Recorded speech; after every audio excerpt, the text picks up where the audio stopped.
장례식이 끝난 날 나는 그 사람의 유품에서 병원 진단서를 발견했다.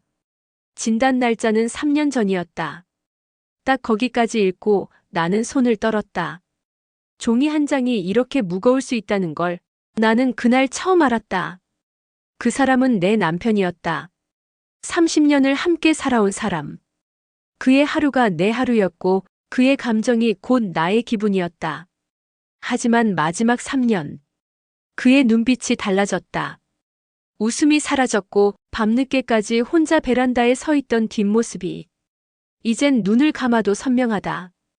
당신 무슨 일 있어요? 아니야. 피곤해서 그래. 그 한마디로 나는 더 묻지 않았다. 그게 그렇게 후회가 될 줄 몰랐다. 장례식장은 조용했다. 그 사람처럼 소리 없이 살다가 소리 없이 간 남자. 검은 정장을 입고 누워있는 그의 얼굴을 바라보는데 어딘가 익숙하지 않은 이질감이 있었다. 고요함 속에 감춰진 비밀. 지금 생각해보면 그건 침묵의 흔적이었다. 모든 절차가 끝나고 집으로 돌아온 나는 그의 유품을 정리하기 시작했다. 책상 위 작은 나무 상자. 그 안엔 수첩 하나, 펜 하나 그리고 봉투가 있었다. 하얀 봉투엔 이렇게 적혀 있었다. 개봉 금지 윤호의 기록. 2022.3. 17. 그 날짜가 낯설었다. 그리고 동시에 익숙했다. 그날은 남편이 갑자기 회사에서 쓰러졌던 날이었다. 그날 이후로 그의 모든 게 달라졌던 거였다. 손이 떨렸다. 열면 안 될 것 같았지만 열지 않으면 안 될 것 같았다. 봉투를 열자 정갈한 진단서 한 장이 나왔다. 서울 삼성병원 환자명 고윤호 진단명 위암 사기 전이 여부간 및 림프절. 예상 생존 기간 6개월 이내. 그리고 적혀 있는 날짜는 3년 전이었다. 그는 3년을 숨기고 살았다. 그 긴 시간을 말 한마디 없이 견뎌냈다. 나는 그 자리에 주저앉았다. 온몸이 저려왔다.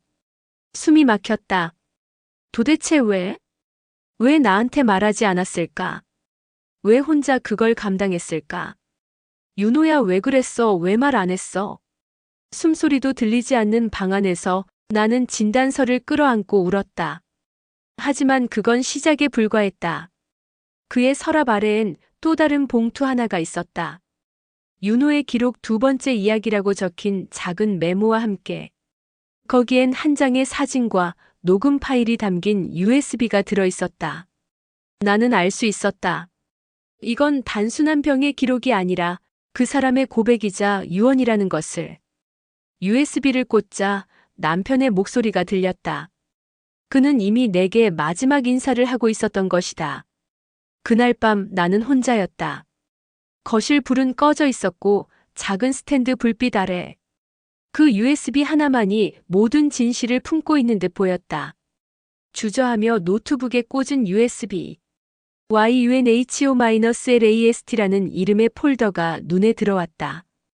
그 안엔 단 하나의 음성 파일. 렉 318 파이널. MP3. 심장이 요동쳤다. 마우스를 클릭하는 손끝이 떨렸다. 재생 버튼을 누르자 익숙한 목소리가 울려 퍼졌다. 오랜 시간 들었던 하지만 이제는 다시는 들을 수 없는 그 목소리. 지영아, 이걸 내가 듣고 있다면 나는 이제 내 곁에 없겠지. 그래도 이건 말해야겠더라. 미안해. 너한테 거짓말하면서 산 시간이 너무 길었어. 하지만 그게 사랑이었어. 그 순간 나는 주먹을 꼭 쥐었다. 거짓말. 사랑. 3년 전 내가 위암 사기라는 진단을 받았을 때 바로 말하려 했어. 그런데 내 얼굴을 보는 순간 못하겠더라. 내가 무너질까봐. 우리 딸 혜인이가 학교 못 다니게 될까봐. 당신이 나보다 먼저 아플까봐. 그래서 매일 약을 먹고 몰래 항암을 받으면서도 회사엔 계속 다녔어. 그래야 보험도 유지되고 혜인이 학비도 낼 수 있으니까. 나는 더는 들을 수가 없었다. 한순간에 무너져 내렸다. 그가 나를, 아니, 우리 가족을 지키기 위해 그렇게 살았단 말인가. 그리고 음성은 계속됐다. 아마 너 보험 서류도 봤을 거야. 근데 아마 의아했겠지. 왜 수령인이 너가 아닌지. 그 순간 내 눈은 확 커졌다. 그건 일부러야. 그 이름은 그냥 보험사 직원과 짜고 설정해둔 가명이야. 혹시라도 당신이 그걸 알면 마음 약해질까봐. 수령인을 그렇게 해놓고 실제 지급은 당신 명의 계좌로 넘어가게 해놨어. 혹시라도 서류 위조니 뭐니 말 나오면 내 변호사 이름은 김동수야. 내가 모든 걸 준비해놨어.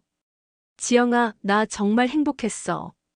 살면서 가끔 너한테 짜증도 냈지만 그거 다 너무 사랑해서 그랬던 거야. USB는 거기서 끝났다. 더 이상 아무 소리도 들리지 않았다. 나는 노트북을 덮고 고개를 떨군 채 울었다. 눈물이 끝없이 쏟아졌다. 숨겨진 진실은 가슴을 찢는 것이었고 그의 고통은 상상 이상이었다. 다음 날 아침, 나는 그가 말한 변호사 김동수를 찾아갔다. 그는 이미 알고 있었다. 유언장 보관 중입니다. 고윤호님이 제게 맡기신 내용이죠. 그리고 봉투 하나를 내밀었다. 그 안에는 친필 유언장과 함께 또 다른 문서가 들어 있었다. 보험 수령 변경 요청서. 3개월 전 접수된 문서. 수령인 박지영 아내. 그는 마지막까지 나를 지키고 있었다. 그 어떤 순간에도. 하지만 그게 전부가 아니었다. 유언장 마지막 페이지. 거기엔 낯선 이름이 적혀 있었다. 한설인에게도 내 마지막 인사를 전해주길. 나는 얼어붙었다. 누구지? 한설인. USB에도 없던 음성에도 언급되지 않은 이름. 그 순간부터 나는 다시 혼란 속으로 빠져들었다. 그는 정말 모든 걸 숨긴 걸까? 아니면 내가 아직 모르는 게 더 남아있는 걸까? 남편의 유언장 마지막 줄에 나는 처음 보는 이름을 발견했다. 한설인. 그녀는 누구였을까? 그는 왜 나에게 말하지 않았을까? 지금까지의 충격도 벅찼는데 또 다른 비밀이 나를 기다리고 있었다. 나는 종이에 적힌 그 이름을 수십 번도 넘게 되뇌었다. 한설인. 도대체 어떤 여자일까? 보험 수령인을 가명으로 설정했다고 했지만 정작 유언장에는 이 실명이 분명히 적혀 있었다. 혹시 바람이었을까? 가슴이 철렁 내려앉았다. 3년 동안 고통을 참아가며 살아온 사람이라고 믿었는데 그 모든 게 또다시 흔들리기 시작했다. 나는 머릿속을 흔드는 이름 하나를 붙잡고 남편의 노트북을 다시 켰다. 그가 살아있을 때 거의 손도 못 대게 하던 노트북이었다. 그 안엔 암호화된 폴더 하나가 있었다. 프라이벗-318. 암호를 요구했다. 나는 처음엔 그의 생일을 넣었다. 틀림. 우리 딸의 생일도 넣어봤다. 또 틀림. 그러다 불현듯 떠오른 날짜. 그가 처음 쓰러졌던 날. 317. 폴더가 열렸다. 심장이 쿵 내려앉는 기분이었다. 그 안에는 사진 몇 장과 문서 파일, 녹음 파일이 있었다. 나는 떨리는 손으로 사진부터 열었다. 그녀는 젊었다. 내 또래보다는 훨씬 어려 보였다. 남편과 어깨를 나란히 한 사진도 있었다. 그의 표정은 묘하게 평온했고 그녀는 고개를 숙이고 웃고 있었다. 하지만 그게 전부였다. 은밀한 관계의 분위기와는 거리가 멀었다. 오히려 가족처럼 보였다. 다음은 메모장 파일이었다. 한설인 1997.06. 20일 혈액형 O형 아버지 고윤호. 순간 눈앞이 캄캄해졌다. 딸. 나는 곧장 병원 진료 기록 파일을 열었다. 삼성병원 소아과 진료 이력. 그리고 낯익은 필체로 메모된 문장이 있었다. 딸아이의 간이식 가능 여부 확인. 본인 고윤호가 간 일치율 높음. 아, 이제야 모든 퍼즐이 맞춰졌다. 남편은 딸이 있었다. 내가 모르는 결혼 전에 낳은 어쩌면 잊으려 했던 딸. 그런데 그녀가 아팠고 그는 자신의 간을 기증하려 했던 것이다. 그리고 그 시기 그는 자신의 암 진단까지 받았던 것이다. 나는 모든 걸 들고 병원으로 향했다.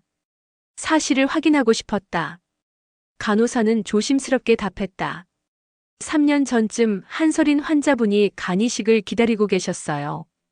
보호자가 따로 없었고 생물학적 아버지로 등록된 분이 고윤호 씨셨죠. 그럼 수술은? 실패했습니다. 간이식은 시도도 못했어요. 고윤호 씨의 건강 상태가 그땐 이미 매우 안 좋았거든요. 나는 입을 틀어막고 눈을 감았다. 그는 자기 몸이 망가지는 와중에도 자신의 딸을 살리려 했던 것이다. 하지만 그 누구에게도 말하지 못했다. 심지어 나에게도. 왜? 그게 사랑이었다. 아내를 보호하고 싶고 딸도 책임지고 싶고, 하지만 그걸 동시에 말하는 건 그에게 너무 큰 죄책감이었을지 모른다. 집에 돌아온 나는 딸에게 말했다. 혜인아, 혹시 아빠가 요즘 따라 너한테 뭐 이상한 말 한 적 있어? 딸은 고개를 젓고 말했다. 그냥 하루도 빠짐없이 사랑한다고 했어요. 그리고 자주 울었어요. 그런 모습 처음 봤어요. 왜 그러셨을까 싶었죠. 그 순간 나는 그가 얼마나 외로웠는지 깨달았다. 자기 병을 숨기고 과거도 감추고 딸에게조차 편하게 말 한 번 못한 채 모든 짐을 짊어진 남편. 그 사람은 세상에서 가장 조용한 방식으로 가장 큰 고백을 하고 있었던 것이다. 하지만 이대로 끝이 아니었다. 한설인. 그녀는 지금 어디에 있을까? 그를 가장 사랑했을지도 모르는 또 한 사람. 그녀는 그가 떠난 지금 어떤 삶을 살고 있을까? 나는 결심했다. 한설인을 찾아야 한다. 그리고 그 사람의 마지막 흔적을 그녀에게도 전해야만 했다. 남편의 유언장에 적힌 이름. 그녀는 나와 피 한 방울 섞이지 않았지만 남편의 생명을 이은 단 한 사람이었다. 이름만 있었다. 주소도 없고 연락처도 없었다.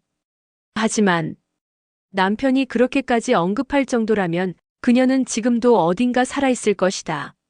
나는 마음을 다잡고 한설인을 찾기 시작했다. 처음은 병원이었다. 3년 전 간이식 대기 환자 기록에서 겨우 하나의 단서를 얻을 수 있었다. 한설인 당시 만 23세, 주소 서울 마포구 연남동 번지. 인터넷 검색으로는 나오지 않았다. 그 주소는 이미 철거된 지 오래였고 그녀가 현재 어디에 있는지는 감감무소식이었다. 그래도 포기할 수 없었다. 나는 SNS를 뒤지고 병원 근처의 사회복지기관에 문의하고 심지어 남편이 자주 들렀던 헌혈센터까지 찾았다. 그리고 놀랍게도 작은 교회 한쪽 게시판에서 그녀의 이름을 발견했다. 청년부 자원봉사 설인 자매, 식사 배식 3조. 날짜는 일주일 전이었다. 그녀는 아직 이 근처 어딘가에 있었다. 나는 안내문에 적힌 연락처로 전화를 걸었다. 여보세요? 혹시 그 교회에서 자원봉사 하시는 분 중에 설인 자매라는 분 계시나요? 네. 누구시죠? 제가 고윤호 씨의 아내입니다. 순간 전화기 너머로 긴 침묵이 흘렀다. 그녀는 대답하지 않았다. 하지만 그건 분명 충격의 침묵이었다. 다음 날 교회 앞 작은 벤치에 한 여자가 앉아 있었다. 흰 셔츠에 검정 카디건, 긴 머리를 하나로 묶고 있었고 고개를 숙인 채 책을 들고 있었다. 멀리서도 직감할 수 있었다. 그녀다. 나는 천천히 다가가 조심스럽게 말을 걸었다. 혹시 설인 씨? 그녀는 고개를 들었다. 그 눈동자에 담긴 건 놀람이 아니라 이미 오래전부터 준비한 듯한 복잡한 감정이었다. 오셨어요. 제 남편 윤호 씨와 어떤 사이였나요? 그녀는 웃지도 울지도 않은 표정으로 말했다. 전 아버지를 원망했어요. 한 번도 찾아오지 않았으니까요. 엄마는 일찍 돌아가셨고 전 늘 혼자였거든요. 근데 3년 전 그 사람이 나타났어요. 병원 복도에서 갑자기 저를 부르더니 내가 내 아버지다라고 말했어요. 그 말이 믿어졌나요? 믿고 싶지 않았죠. 그렇게 늦게 와서 무슨 아버지냐고. 그런데도 그 사람은 매일 병실에 와서 제 옆에 있었어요. 자기 몸도 망가져가면서 나는 그 자리에서 아무 말도 할 수 없었다. 그녀의 얼굴에서 남편의 눈매와 인매가 보였다. 그녀는 아버지를, 그는 딸을 뒤늦게 만난 것이다. 왜 유언장에 당신 이름을 썼을까요? 내 질문에 그녀는 눈을 떨구며 말했다. 아버지는 아내에게 말하지 않은 죄책감을 항상 안고 있었어요. 그날도 그러셨어요. 지영이한텐 말하지 마라. 그 사람은 나 없이도 충분히 아플 거다. 그녀는 조용히 가방에서 작은 상자를 꺼냈다. 이건 아버지가 제게 남긴 편지예요. 근데 그 안에 또 다른 편지가 있었어요. 지영에게 전해달라는 문구와 함께. 나는 상자를 열었다. 남편의 필체. 가슴을 찢던 그 글씨. 내 마지막 사랑, 지영에게. 그 밤 나는 집에 돌아와. 편지를 읽으며 무너졌다. 지영아, 나는 참 나쁜 남편이었어. 진실을 숨겼으니까. 하지만 너를 사랑하지 않았던 적은 단 한순간도 없어. 서린이는 내 과거야. 하지만 너는 내 전부였어. 내가 떠난 후에도 너는 비처럼 살아줘. 내가 널 바라볼 수 있게. 나는 편지를 끌어안고 한참을 울었다. 하지만 마지막 줄. 거기엔 또 다른 힌트가 남겨져 있었다. 마지막 파일은 거실 벽시계 뒤에 있어. 그 사람의 마지막 편지 끝엔 이렇게 적혀 있었다. 마지막 파일은 거실 벽시계 뒤에 있어. 나는 그 순간 그가 아직도 나와 함께 있는 것 같았다. 새벽 2시. 모든 불을 끄고 나는 조용히 거실에 섰다. 남편이 매일같이 바라보던 벽시계. 무심히 지나쳤던 그 시계 뒤에 무언가가 숨겨져 있을 거라곤 상상도 못했다. 나는 벽시계를 조심히 드러냈다. 그 뒤엔 투명한 비닐에 쌓인 봉투 하나가 양면 테이프로 붙어 있었다. 손끝이 떨렸다. 그 봉투에는 남편의 필체로 단 한 문장만 적혀 있었다. 이건 당신만을 위한 마지막 선물이야. 나는 곧장 봉투를 열었다. 그 안엔 두 가지가 들어 있었다. 첫째, 정기예금 통장 한 권. 둘째, 낡은 필름 카메라 한 대. 예금 통장부터 펼쳐보았다. 통장 주인은 박지영나. 그리고 입금 내역은 거의 매달 일정한 금액. 3년 전부터 시작된 입금 기록. 정확히 그가 시한부 선고를 받은 바로 다음 달부터. 총액은 놀랍게도 1억 8천만 원에 달했다. 그는 매달 죽음을 앞두고도 자신의 월급에서 일부를 따로 떼어 내 이름으로 저축해왔던 것이다. 지영이는 아무것도 모른 채 살아도 괜찮게. 혹시 내가 없어진다 해도 당황하지 않게. 그의 유언이 들리는 듯했다. 그리고 낡은 필름 카메라. 무겁고 투박한 감성이 느껴지는 오래된 기계. 카메라 안에는 딱 한 통의 필름이 들어 있었다. 나는 곧장 사진관을 찾아 인화를 맡겼다. 인화된 사진은 총 24장. 그리고 한 장 한 장을 넘길수록 눈물이 멈추지 않았다. 혜인이와 놀이공원에서 웃고 있는 남편. 병원 창가에서 한서린과 나란히 앉은 모습. 내 생일날 몰래 우리 집 앞에서 꽃다발을 들고 찍은 셀카. 그리고 가장 마지막. 병원 침대에 누워 손편지를 쓰는 그의 모습. 카메라를 응시하며 힘겹게 웃고 있었다. 사진 뒷면에는 그가 남긴 날짜와 메시지가 있었다. 2022.06 14 그녀가 이 사진을 보는 날 내가 그 옆에 없을 수도 있다. 하지만 괜찮다. 그녀가 웃을 수 있다면. 나는 사진들을 모두 껴안고 바닥에 주저앉았다. 그 어떤 말보다 묵직한 진심이 거기 고스란히 담겨 있었다. 왜 이제야 알아서 미안해 윤호야? 며칠 후 나는 한서린을 다시 만났다. 그녀에게 사진 한 장을 건넸다. 이거 당신 아버지가 마지막으로 남긴 거예요. 그녀는 입을 틀어막고 눈물을 흘렸다. 살면서 아버지한테 받은 게 하나도 없다고 생각했는데 그 사람이 준 것들이 이렇게 많았네요. 나는 고개를 끄덕이며 말했다. 당신이 원한다면 우리 자주 봐요. 이제라도 가족처럼. 그녀는 처음으로 밝게 웃었다. 그리고 나는 남편의 낡은 수첩 마지막 페이지를 펴보았다. 나의 사랑 지영, 나의 후회 서린, 나의 용기 삶, 나의 두려움 말하지 못한 진심. 그는 마지막까지 누구도 미워하지 않았고 모두를 사랑하려 했다. 그가 남긴 병원 진단서는 슬픔의 시작이 아니었다. 그건 사랑의 유서였고 남겨진 우리를 위한 가장 조용한 이별의 인사였다. 어쩌면 사랑은 가장 깊은 진실을 숨긴 채 버티는 용기일지 모릅니다. 고윤호 씨의 삶이 우리에게 남긴 메시지는 단 하나. 사랑은 표현하지 못해도 존재한다는 것입니다.